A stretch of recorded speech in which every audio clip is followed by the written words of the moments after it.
Welcome to the Rim Break Rodeo. We hope this video helps. You start by cutting variables fast: power, cables, and ports.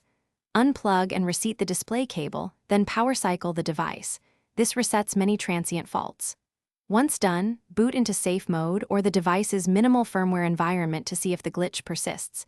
If it stops, the problem is software or driver related. Make sure to swap cables and, if possible, connect a second monitor to determine whether the issue is the screen or the video output. You now isolate the middle causes: drivers, firmware, and hardware. Update the graphics driver and display firmware. These fixes resolve timing and handshake glitches.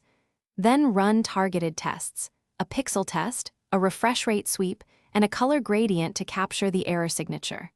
If artifacts appear only at high rates or specific resolutions, reduce them to see if stability returns. Make sure to try a different GPU or external adapter. This narrows the fault to the display panel or the video electronics. You finish by executing the definitive fix. If diagnostics and swapped components point to the panel or controller board, replace that hardware.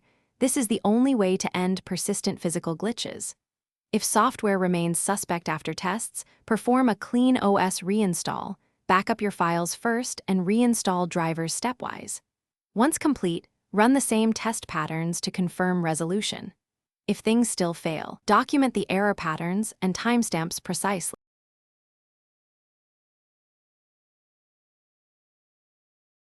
Thanks for watching. Consider subscribing if we helped you.